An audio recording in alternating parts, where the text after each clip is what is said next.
he goes in over Nesmith. So that. All right. Well, let's have the debate that Josue's been raring to have since the second quarter of the game. Okay. Hey, I'm not ready to trade away Nesmith, but man, my boy Bey went off. Not even that. It's just we talked about. You're not going to judge it after one game, but we talked about just who else is playing that's kind of drafted in and around that, and obviously cracking Detroit's rotation, or in Saddiq Bey's case, starting lineup, is something you can do on a roster like this. But the dude's playing 30 minutes as a draft pick that was in the conversation for who the Celtics picked there. So you're going to get a look at a bunch of these guys coming through here, and it's going to be kind of that first wave through, seeing what some of these kind of mid-range rookies have. This was your first look at Bey. What'd you think, Josue? He's your guy. I love what I saw, John. I didn't expect the three-point shooting to be this efficient, at least this early in his career. But defensively is where I was really I liked him for the Celtics big time. I mean, obviously the three-point shooting is what the 3-and-D, the guy that sort of I feel like Brad's offense has been thirsting for years now, and I just thought he was the perfect NBA guy to go ahead right now. Now in a year or two, will Nesmith be better? I mean, we have to wait and see. But I just think defensively, he's just his body type, which is again another thing I really like about Nesmith. I think that's a huge addition to a team that has to play against some of the the Kevin Durant and the Giannis Antetokounmpo, some of the toughest players in the front court. And I think he could have really helped this team right away. We have to wait and see what's going to happen with Nesmith. But I mean, Saddiq Bey, he's already checking all the boxes. Huh. That's a Bey insider right there. I got nothing to add. I'm telling you, the Celtics, obviously we talked about it with the TPE. They're going to have to address that wing position, because at the end of the day, like, they need someone like that, another 3-and-D guy or something of that magnitude. Yeah. The CLNS tweet tonight. CLNS tweet tonight said Jerami Grant having a nice audition for that Celtics TPE. Yeah, that might have been me. Is that a source? That was definitely you. I knew it was you, John. But Bobby's guy, Syracuse grad, right? Yeah. I mean, the reason guys point to him. It's another example of how weak that wing position is for the Celtics, man. They need a secondary wing defender. The reason people point to Grant is just because the money works, not necessarily because he's on the trade block. He was one of those guys that, like, the Pistons were like, right. Who will play for us, and who can we overpay? We've got money. Who can we overpay? Yeah, but to Grant's credit, he's kind of like he's definitely like making the most of his opportunity to play. So I mean, honestly, it goes back to, like, can the Celtics?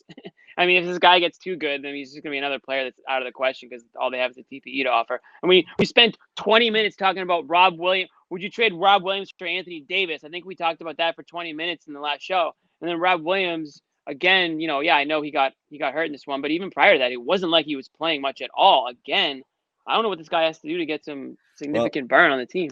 Jerami Grant loves himself some Pistons basketball right now, because his minutes, his shots, everything on this team is up. He gets his life is up on this team for sure. He gets to just chuck it. 24 field goal attempts. I mean, this is a guy who's averaged 20-something minutes per game, 10, 12 field goal attempts per game, and he gets to come here to Detroit and just chuck it. 24 times in one game. He's loving life. Yeah, he's loving life. Career high. He almost hit it. Yeah, if he gets traded to a place like Boston, he's going to be like, all right, so you're going to take it easy over here, He'd be a 4 in Boston. Like, he'd be playing that spot that we talked about Grant in tonight. He's pretty much playing shooting guard on that massive Pistons team. And you look at their lineup with all the centers, and Jahlil Okafor wasn't playing for them tonight, but they just have centers galore there. It's like a 6'8" guard. I mean, doubling his field goal attempts from this year than last year. I'll give him credit, though. He wanted to go there to be the man. Kind of a weird guy to think about being the man on a team, but he's done an okay job with it so far in terms of efficiency before tonight, putting up a ton of points. But I don't know how a team with, like you said, a power forward playing your 2 guard, Derrick Rose playing point guard, they have the most confusing roster in the NBA. But that guy, this type of player is exactly what you would put in the Celtics starting lineup. Yep, to never, ever play Tyson Thompson together again. Okay, never, ever again. He'd be a dream. He'd be a dream for them. I don't think they have the assets to acquire. What's Detroit going to acquire a 7th center? I just don't kind of see a trade working. Exactly. I feel like Detroit always has 3 centers. Maybe they will. So maybe they'll add Tice to play the 2 guard next. Oh my God. What is this team makes no sense. Oh, okay. I was looking at D Rose. Derrick Rose kind of like sneaky impressed me a little bit tonight. I mean, I know he's not the old Derrick Rose, but like you kind of forget about him. You just don't watch a lot I completely forgot. In the broadcast, someone was like, "Oh, he used to be I was half not really, paying attention for a split second." And someone talked about, well, when you're a former MVP, you can something. I was like, who the hell on the Pistons is a former MVP? I was like, what kind of ill-informed idiot is doing this broadcast? And I was like, oh, it's Derrick. You just forget. Right. Yeah, he had a good start to the regular season last year too, but people forget that was a long time ago. Yeah. Dude, who's following the Pistons? I mean, they're the most listless team in this league. But they brought it tonight. They got some young players, so go ahead. They're 1-4. But you know what though? I mean, he's coming off the bench for them. I mean, he's a prime candidate to be traded. I feel like because he could help a lot of teams. He was last year too. A lot of people thought he was going to go to the Lakers. That's going to come up again. Contract. You know what, Bobby? That's probably going to happen. Watch him go to the Lakers. I can just see LeBron just adding him at the last week. Or the Clippers. I mean, this team's going to you bring up that TP, John. This team will be interesting with that because the pieces are just so weird there. I mean, they do have good players, but it's just like, well, how does all this fit together? The worst thing, too, is they drafted good players. I mean, they get Killian Hayes, who I love. Bay is going to, waste away his days there. And Isaiah Store played great tonight, too, who I wanted on the Celtics. So, I guess they're the new Kings who eat up some great talents and just put them in the worst situations. You like Killian Hayes?